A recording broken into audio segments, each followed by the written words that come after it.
I made myself into a Ouija board. Grew instruments in blood, polished ligatures of misdirected passion with plasma, and hid percussion sections of my past in the nosebleeds of a venue I still don't feel at home in.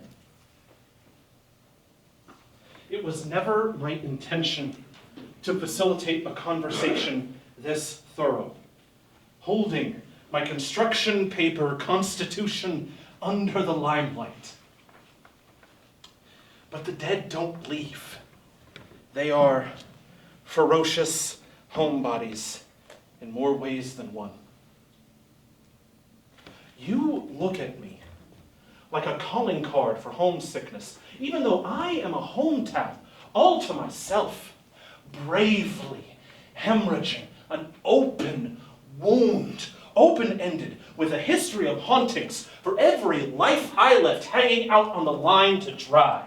Or was it wire hangers instead? All my wires Christ crossed, an epitaph of nervous humor to reinforce my need to be a vocalization in a boneyard of lightning, and never an echo in a derelict dilapidation of a windpipe with no more kick in the sails.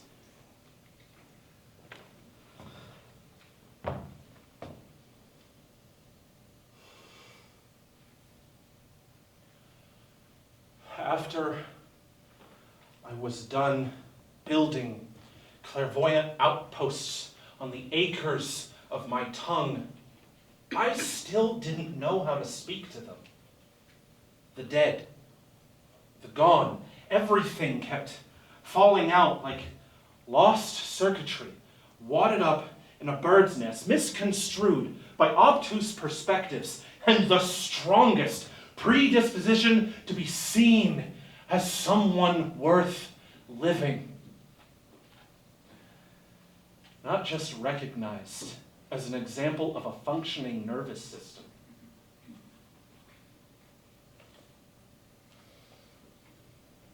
And then they whispered to me, like bullet holes in the 4th of July, rattled me like bird cages in the back seat of a minivan heat warning. Maybe their vocabulary was always a moving one, a living discussion of decisions, an endless carousel of reunions with balance beams in place of nostalgia drips. And maybe so was I.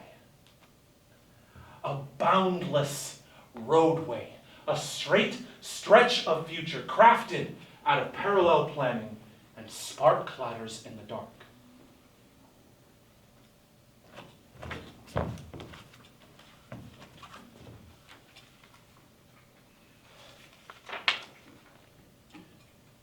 And so I ran metal detectors over my veins in an effort to find all the postcards I wrote incorrectly.